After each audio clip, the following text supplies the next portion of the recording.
Hey there, everybody. Welcome to our review of You Season 3, Episode 9. Everything is hitting the fan, guys. Yeah, it truly is. This was a very exciting episode. There was a lot of stuff that happened, a lot of reveals, people figuring things out. This is why I love this show.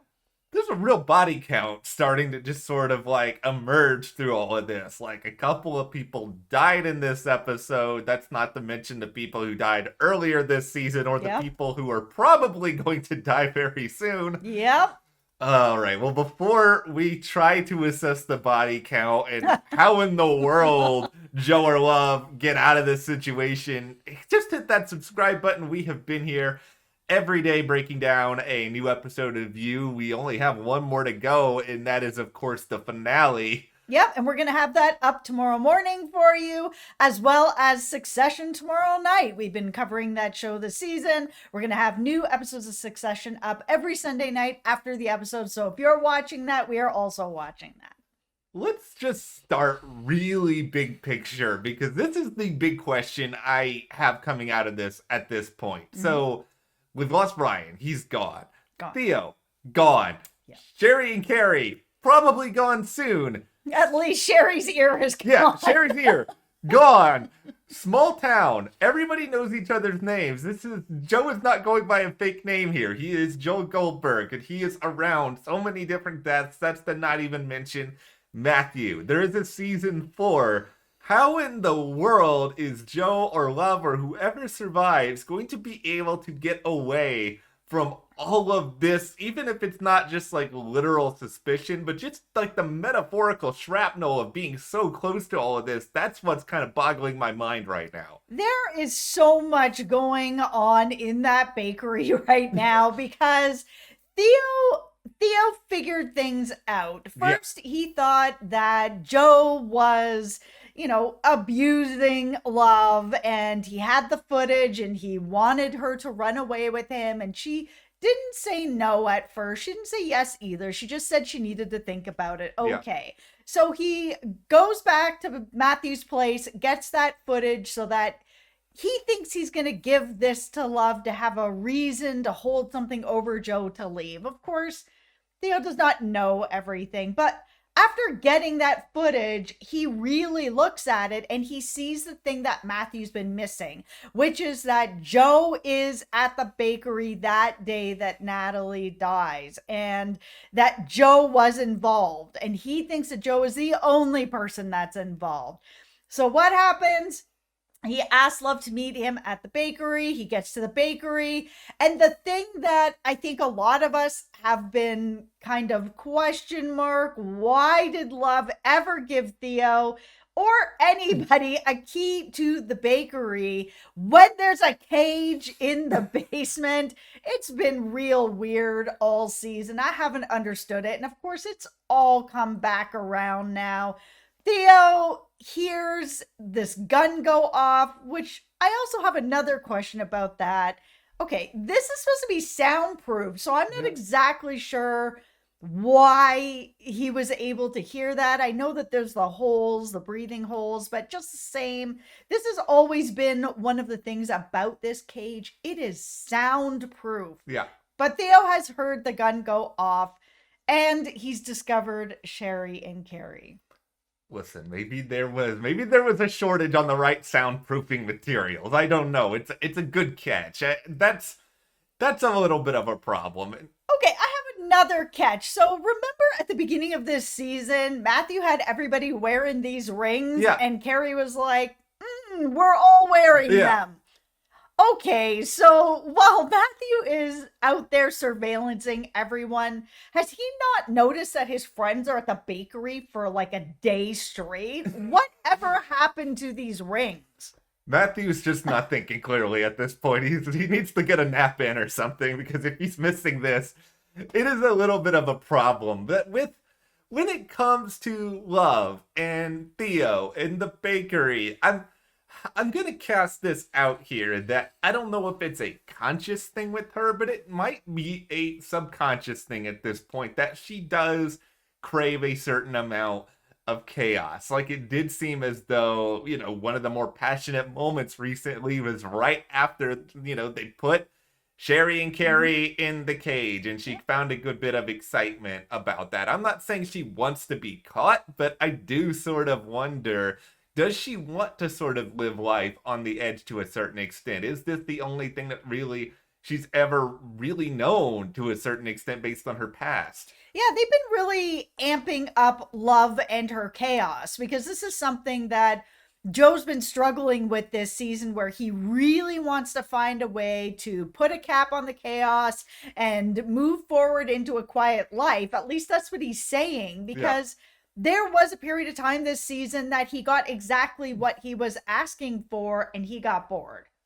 I think it's an interesting kind of dichotomy here where you have Joe on one side of it who thinks he knows what he wants, but really, I don't think he does. I think he just sort of lies to himself. And Love, I think what she knows that she needs is a little bit different than what Joe actually wants. And I think that Joe had just an idealized version of Love in his head. And I think Love, the person she appreciated the most, is the person who Joe really is, and that's not really the person that Joe wants to be. I try to untangle that. That sounds a little bit just like a spider web of just nonsense, but they're just not aligned with who each other is.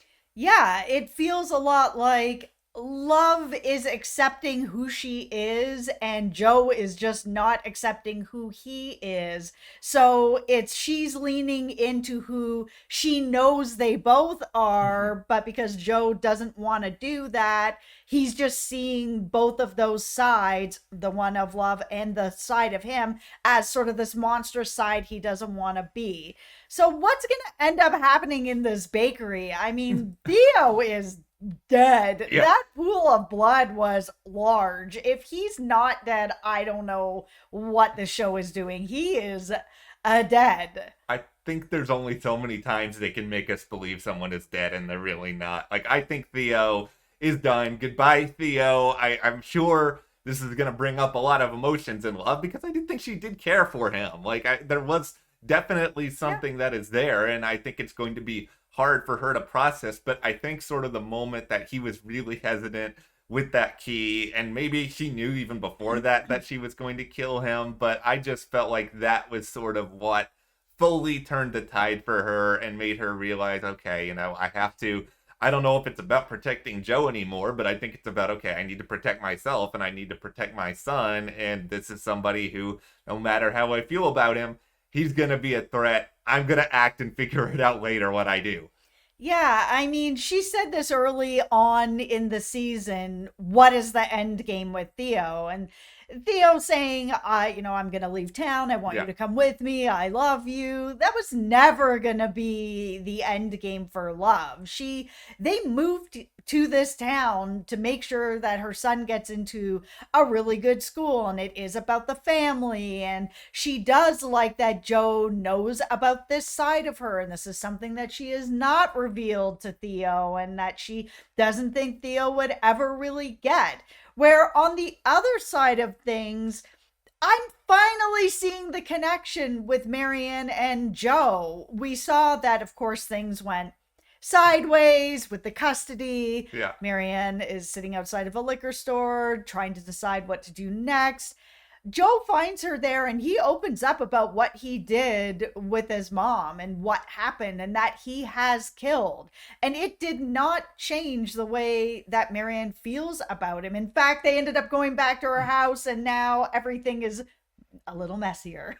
So much messier. I think it is a situation with that both of them have clearly endured trauma, and I think that trauma binds them together. And, it's sort of a real irony here that in some ways Love understands Joe more than anybody else because she understands the demons that Joe sort of has in the present, whereas I think Joe sees in Marianne someone who recognizes demons more from the past, and I think he likes to live in a world where his demons are all in the past and that, they're never going to happen anymore.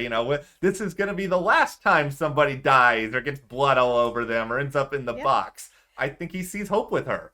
Yeah, I think that's the thing, is that we said Love is embracing her chaos, and she's Yeah. embracing that her husband is like her, instead of where Joe is, where Joe knows who he is and who he was, but he really does seemingly, at least this was telling himself, he wants to move forward. He wants his past and his trauma in his past to be his past. Yeah. Whether or not he can get to that next step is something else entirely.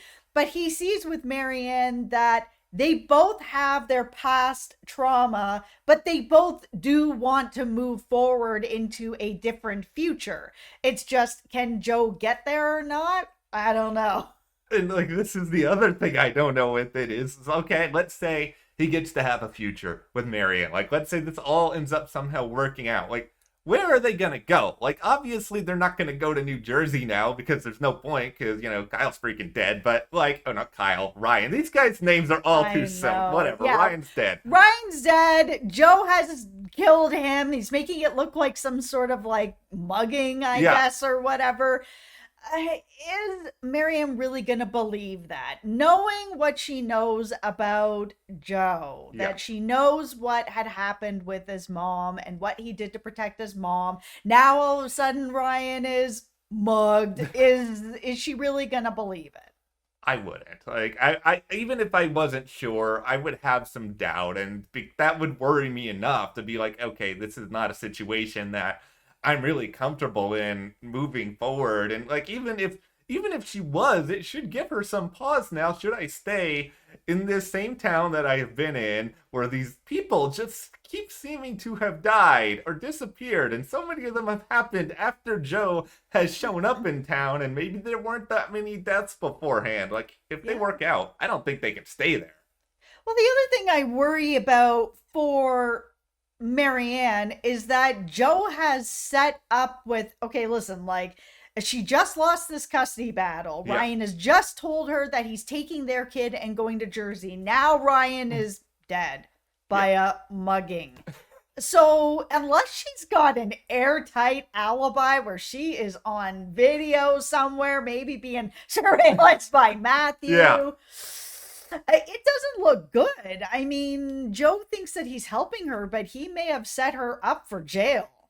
I don't think he thought through the consequences, and this is why he and Love, even though he wouldn't want to hear it, they're very similar this way. Both of them act, and then they clean up their mess later. I mean, Joe even made it clear through all this. This is not the way that he intended for Ryan to be taken care of, but now he has set up Marianne in a really terrible spot, just like now Love has set herself up in a really bad spot where she's got blood all over the bakery and two people locked in there, which, she gives the gun to them basically, and it's like, one of you's gonna take out the other, and then the other person gets to walk away. Yeah, which was in some ways a smart move, because if she does want to find a way to let either of them out, if the other person has a murder on them, then they're not going to say anything. They can't say anything. I mean, they can try to say they were under duress, but they still made a choice. They did, and that is, it's probably one of the only ideas that she could think of at that very point where, okay, I can see at least maybe 1% of logic to this, even though it is as macabre and is very dangerous and is probably going to blow up in her face, because at least like 2 more characters are dying in the finale, right? Yeah, I mean, Sherry really messed up trying to take a shot at Love's marriage. This was really more about that than it was, who am I going to be able to let out of this cage? It was really, oh, you think my marriage is a problem? Let's see what goes on with your guys' marriage now. By the way, did we really need to see, CARY with the pants down, like, doing his business in the bucket? Like, no, we did not need that. I have seen enough of CARY this season already. Yeah, I think the Sherry and CARY stuff needs to be wrapped up. And I mean, we only have 1 episode left, so it's going to be wrapped up. But it ended up getting a little more interesting with them than I thought it was going to. One of the last questions that I really think about a lot here with Joe and Love is that, like, is there a way that this could have ever worked out for the two of them, where they go to this town, he finds a way to sort of, I don't want to say control her chaos, because that implies that he's controlling her, and I don't think that needs to be the case, but was there a way that he could have sort of tempered who she is while still allowing her to be herself, he could get his needs met. And was this just doomed to sort of fail from the get-go? And I think the wrench of Marianne and Natalie before it raises those questions, but I kind of think we were always destined to get here, even if it wasn't this particular spot. It could have been somewhere kind of adjacent to it. Yeah, I mean, Love tried her best to give Joe what he wanted, but the minute that he found out that she had killed, it was over in his mind. He wants somebody who has some sort of baggage with them, but not that kind of baggage. And I mean, this is the other thing about this episode that was kind of like, all the Matthew stuff just got wrapped up in, again, like a 5-minute little bit. Matthew has been here all season long with little 5-minute snippets of stuff. So there was this great idea that Sherry came up with. Put Matthew on blast on the blog that he is a creep and he has been surveillancing everyone. And that way you can shut that all down. So that is what they did. And it did shut it all down. His, family, lawyers, everybody came over. You got to erase all this before it all blows up all over the place. And he does. And that's the end of the story. It's just kind of like, what a waste of Scott Speedman. Listen, what a waste of Scott Speedman. Come on. Maybe Scott Speedman is the real winner here. And I only mean that in this sense.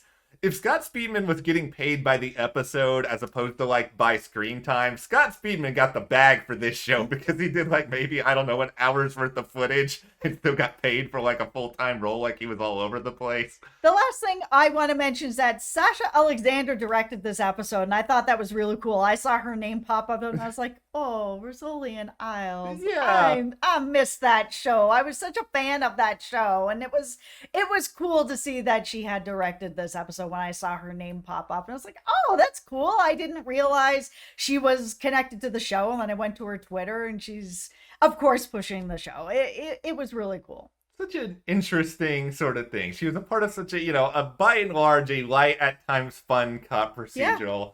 And now she's directing Theo getting murdered and then cascading downstairs. Yeah, so it's not surprising that this was one of the best episodes of the season directed by her. Yeah, all right. Well, we will be back to discuss the finale, the fallout, what that means for season 4, which I still don't know how that's going to exist. But hey, we will all find out together. Yep. What did you guys think about episode 9? Who do you think is dying in the finale? Let us know and hit that like button, subscribe for more, and we'll see you here next time.